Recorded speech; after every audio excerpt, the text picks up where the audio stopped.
I am Dr. Jennie Rosier.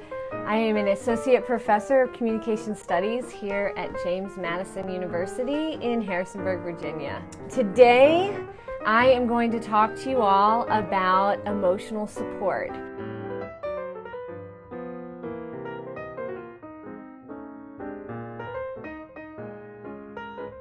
In order to get started, I want to talk about a familiar situation that I'm sure lots of you, if not everyone, has been in their life. All right, so I want you to imagine that it's Friday night, and if you're one of my students, you've heard this scenario before.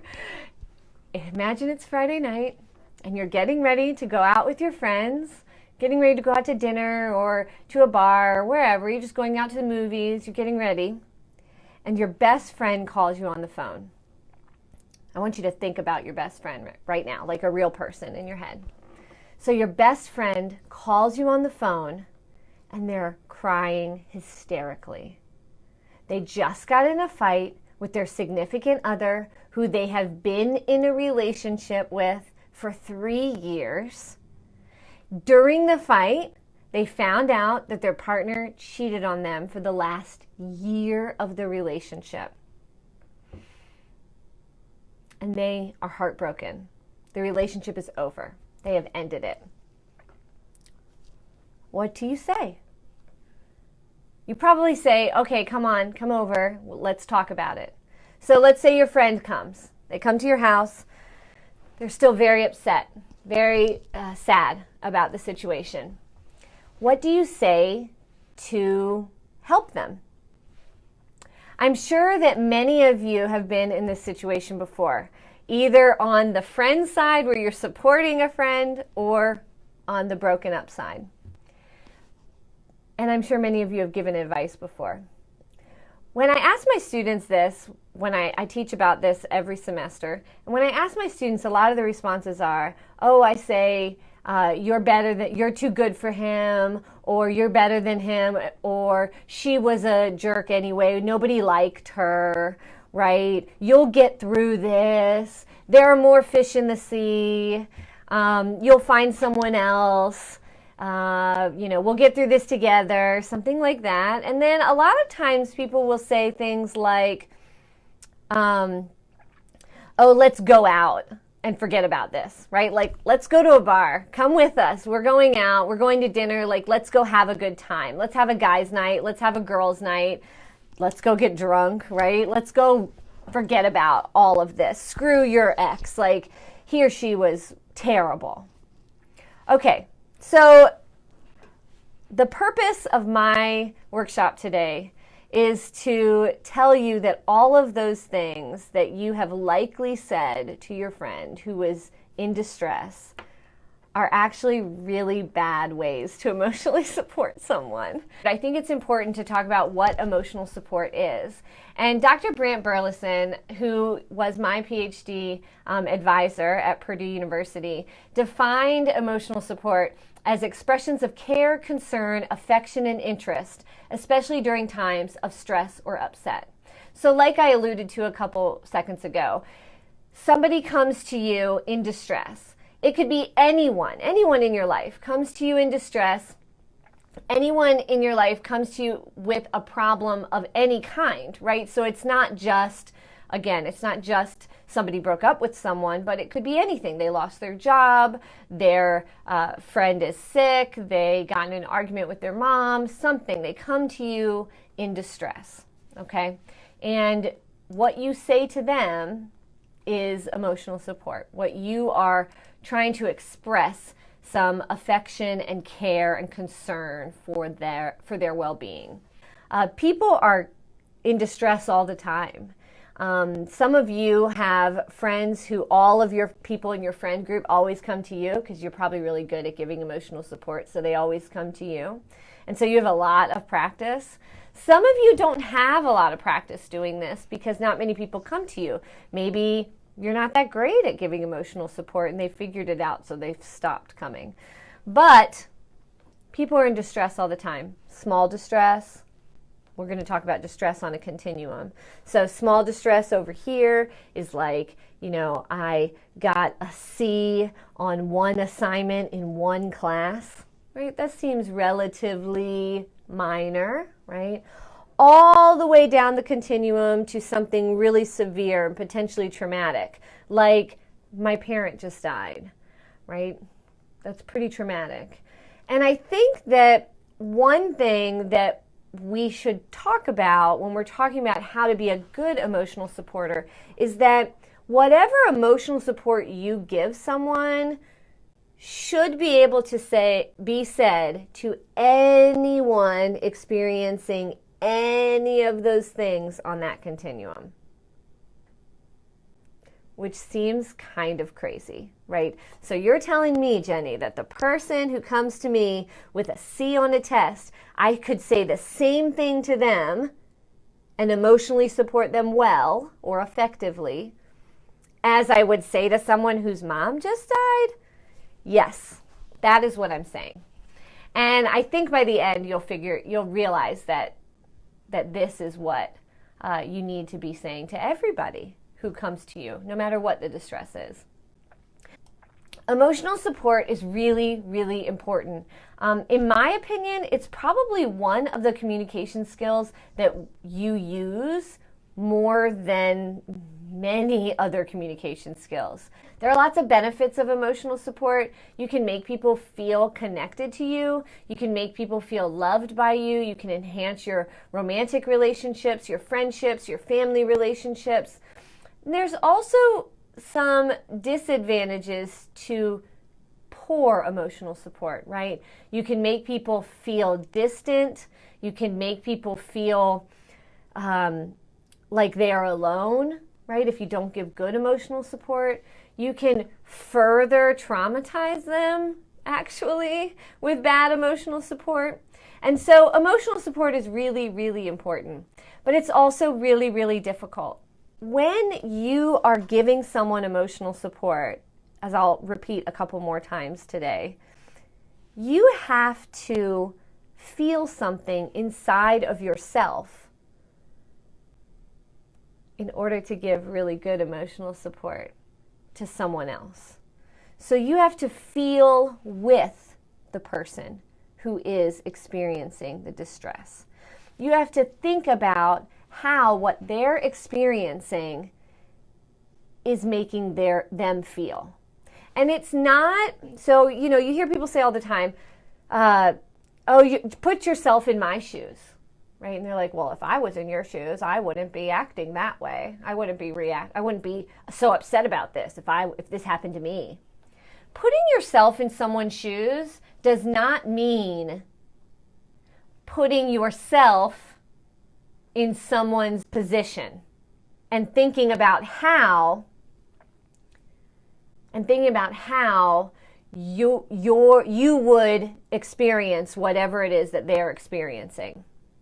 Putting yourself in someone else's shoes means standing where they are standing, in their shoes, not your shoes, with their past, not your past, with their life experiences, not your life experiences, with their self-esteem, not your self-esteem, with their relationships that they have, not your relationships, and thinking about how whatever it is that they've experienced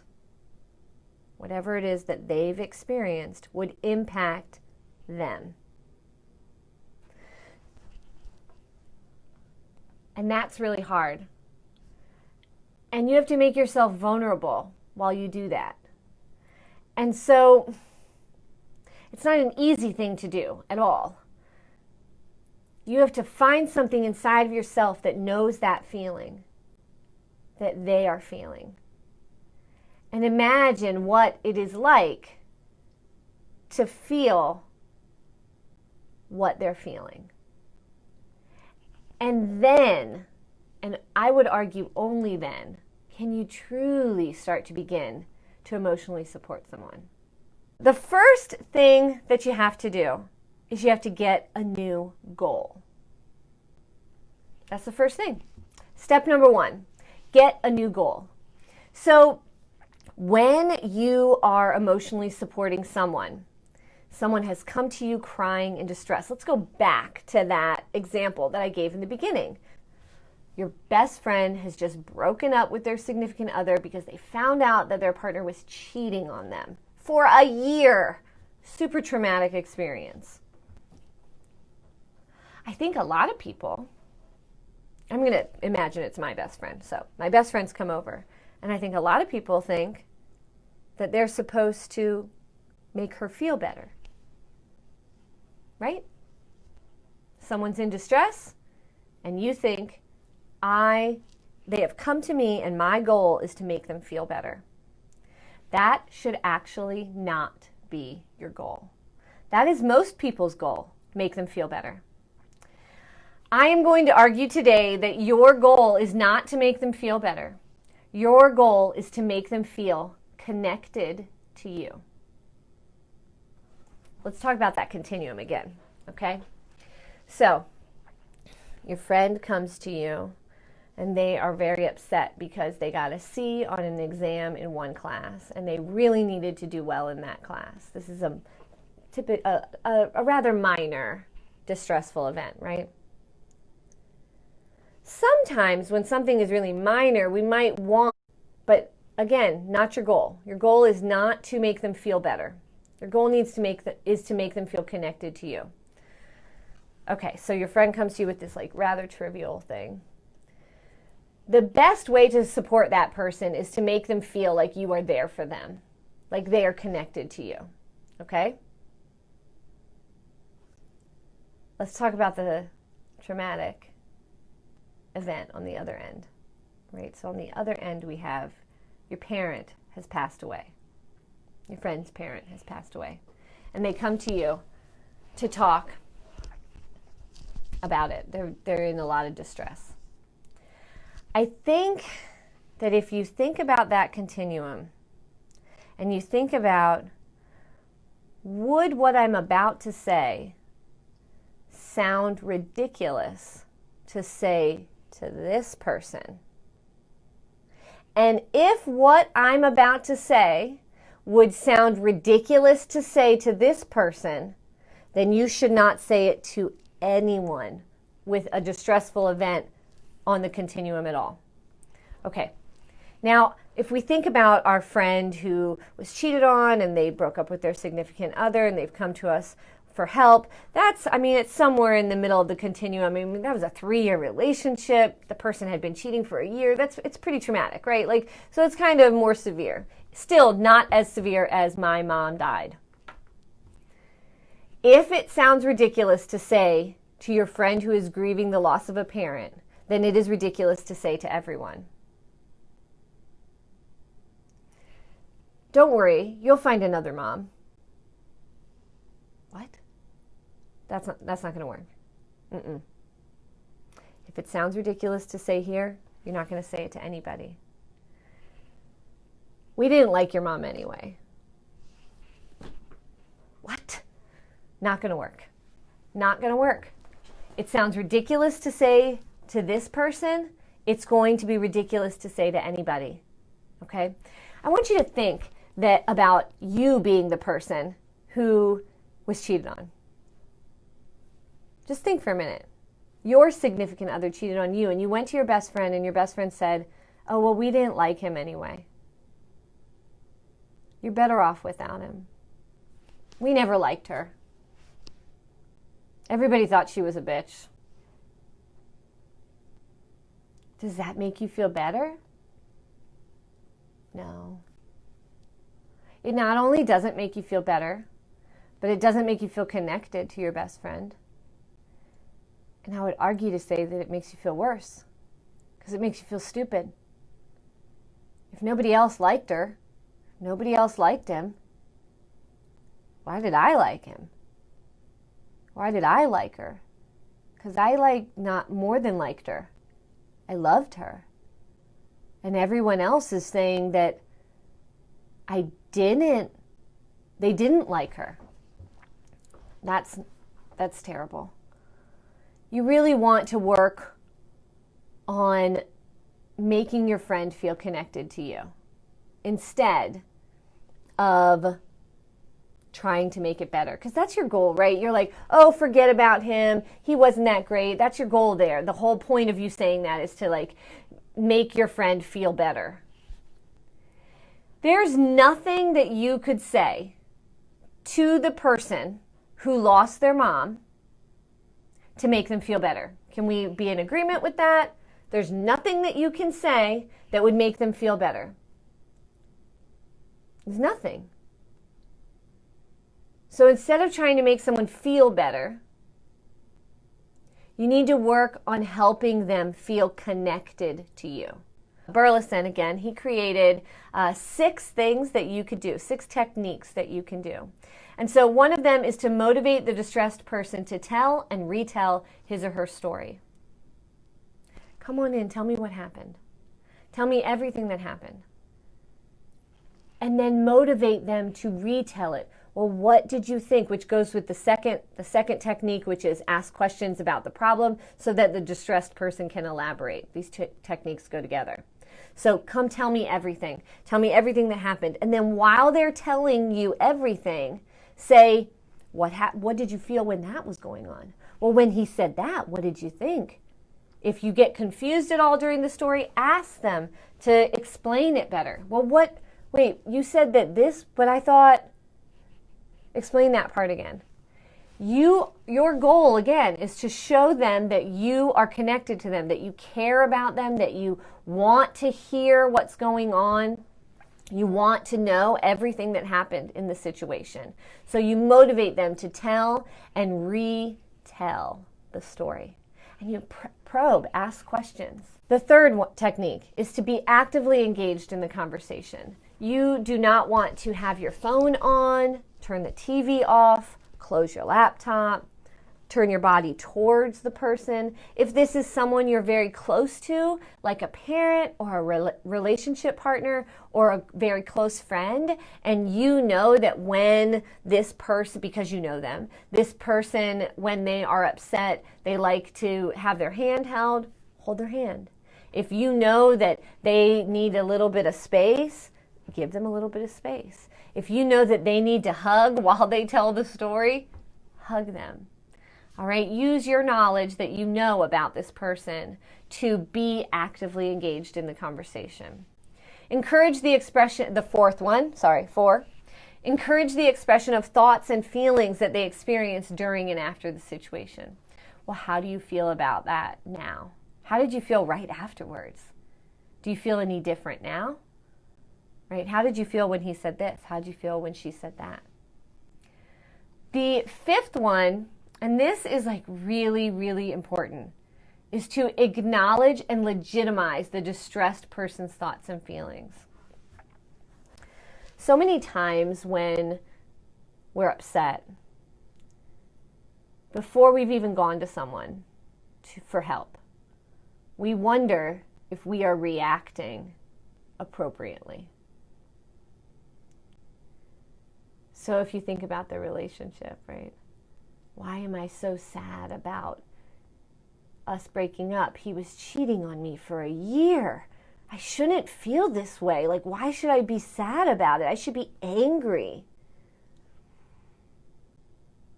You want to know that the feelings you're feeling are okay.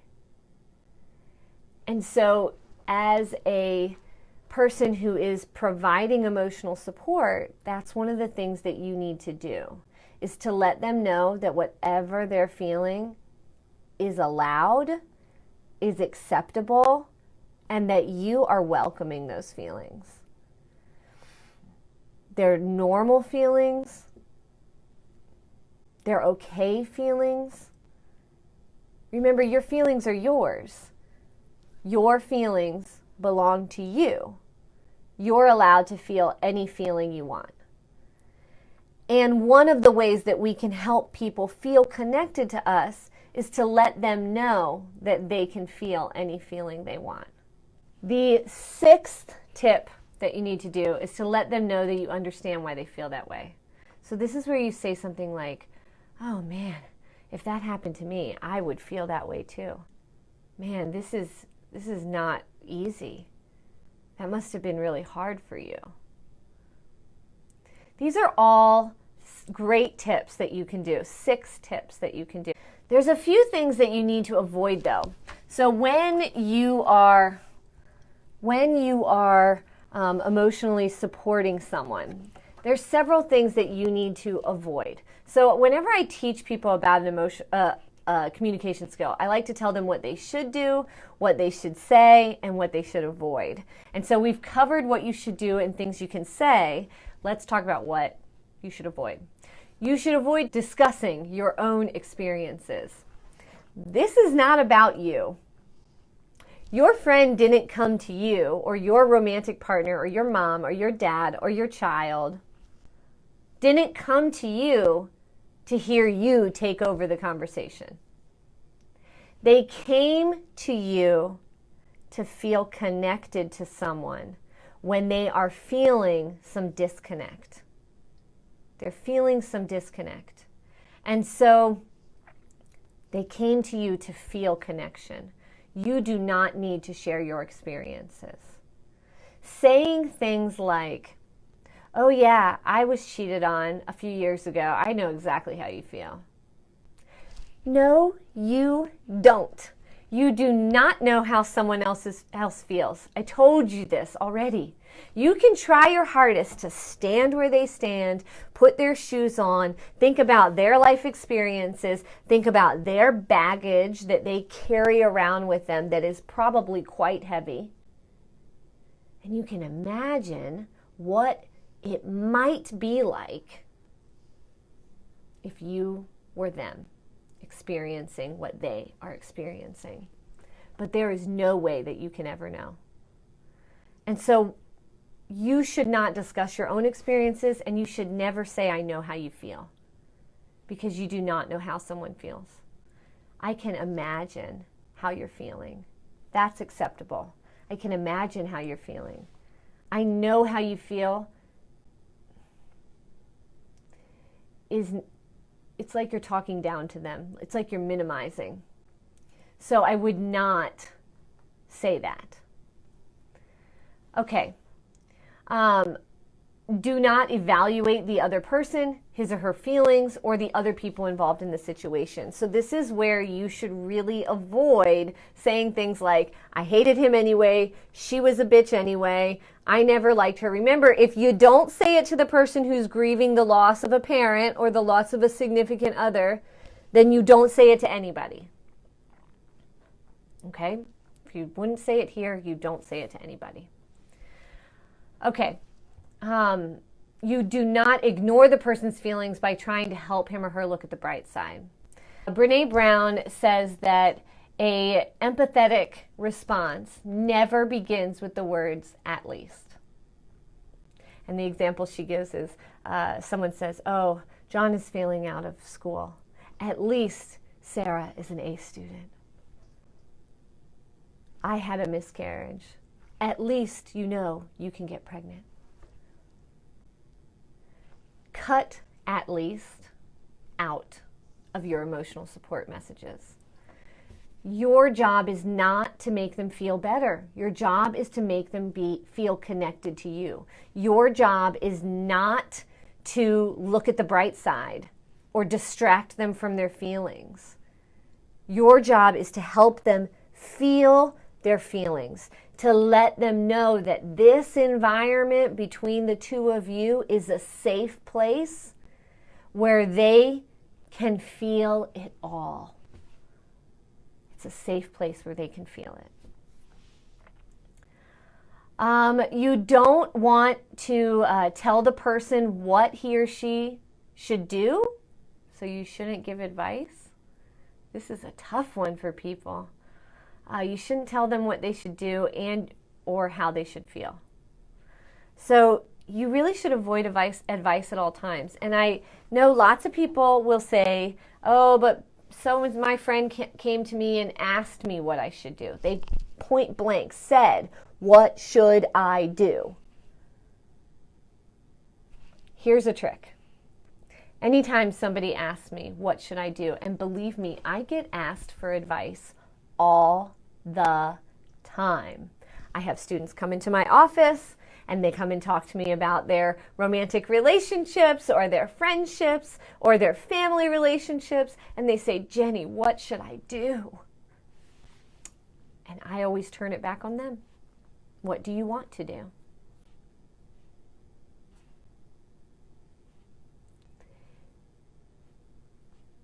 Sometimes people will push, though, and they'll say, well, I want to do this, but I really need to know what you think I should do. I think it's okay to tread lightly when you're giving advice, right? I think it's okay to give some advice, but your first step when someone asks you for advice should be to turn it back on them. What do you want to do? What do you think you should do? I'm willing to walk through all of this with you, but this needs to be something that you do, that you decide on. I'm willing to discuss pros and cons. So if they're pushing again and you really don't want to give advice, you could say, well, let's talk about, the options. Let's talk about the different options that we could do, or that you could do, or we could do together. And then help them think about different options that they could take. And maybe flushing out and brainstorming the options will help them realize which one they want. Okay, so you should also not tell them how they should feel. This is where you tell someone, oh, just calm down, get over it. This is not a big deal. You are overreacting. You're being too sensitive. Those are gaslighting sentences and phrases, and you should avoid them at all costs. People are allowed to feel whatever the hell they want to feel, whenever the hell they want to feel it. So they are allowed to have those feelings. The last don't is do not distract the person's attention from their feelings. By saying, let's go get drunk, or let's have a girls' night, let's have a guys' night. When you do that, let's go out to dinner, let's not talk about this right now, let's go do something else. When you do that, you are not only disconnecting from them, but tomorrow morning when they wake up at home by themselves, they still have all those feelings that they did not hash out. And now they're alone. So, good job. It makes no sense. You wouldn't say that to someone whose mom just died. My mom just died. Oh, let's go have a beer. Come on, let's go have a beer. Let's go out. Let's have a guys' night. That sounds ridiculous. You would never say that to someone who is grieving the loss of a spouse. You know what you need? We need to just drink. Let's just go drink, or let's just go out to dinner. Let's go to the movies. Come on, let's just go to the movies. That sounds ridiculous. If it sounds ridiculous here, it is ridiculous for all of them. That is a great rule of thumb for you to follow. But let's say that you're in an emotionally supportive interaction and you're really struggling to remember what you're supposed to say. 3 emotional support phrases. And all you have to do is remember these 3 phrases. That's it. You can use any of these 3 phrases on anyone for any distressful situation. Run the gamut. All the way down from failing an exam, all the way up to grieving the loss of a spouse. These phrases, these 3 phrases that are mine, these 3 phrases, someone asked me that the other day, where did those 3 phrases come? They came from me. These 3 phrases will help you in any, I promise, any emotionally supportive interaction.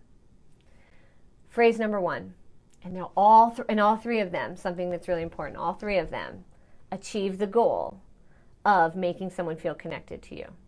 So phrase number 1, I'm always here for you. That's it. I'm always here for you.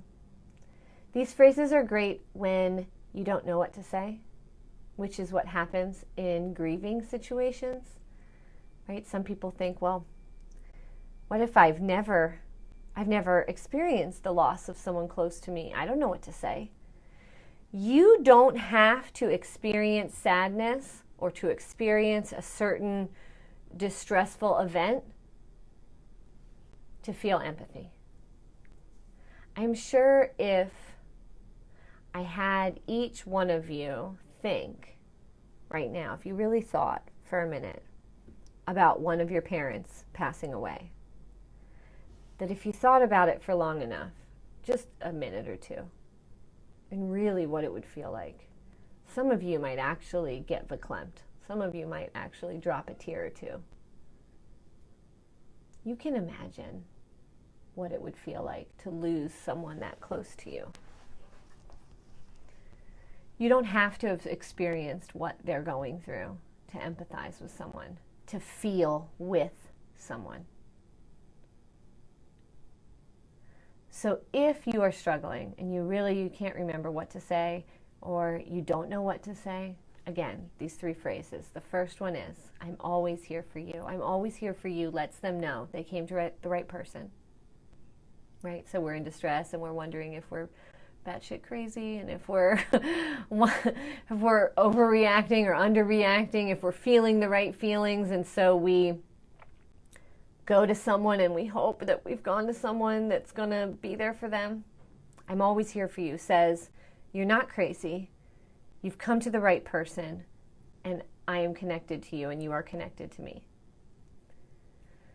The second one, you have every right to feel this way.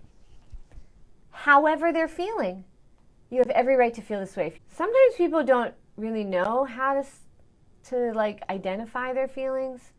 If that's happening, you can probe, right? So do you think you're more angry or more embarrassed? Do you think you're feeling really sad about this, or are you just really, nervous about it, anxious about it, right? So you can help them identify their feelings, but no matter what, they have a right to feel however it is they're feeling. And you telling them that they have every right to feel their own feelings is empowering. It's not only empowering, but it helps them feel less anxious about those things they were anxious about. They came to the right person, right? They feel connected to you, which is what they're in the loss of right now. They're feeling disconnected, so they need to feel connected to you. And they're not crazy, right? They're feeling correctly or appropriately, which, by the way, there's no way to feel correctly or appropriately. And then the third phrase is, I'm glad you're talking to me about this. Again, if you don't know what to say, just say that. If you don't know what to say, say all 3 of those. I'm always here for you. You have every right to feel this way. And I'm glad you're talking to me about this. Again, that helps them feel connected. It helps them feel not crazy, like they're reacting correctly or appropriately, which we're all very concerned about. And it helps them feel like they came to the right person. Well, that's a wrap. I'm Dr. Jennie Rosier, Associate Professor of Communication Studies at James Madison University. I'm also the director of the RLH Project. You can find me on Instagram at Relationships Love Happiness, or on Facebook at /Relationships Love Happiness. Thanks for watching.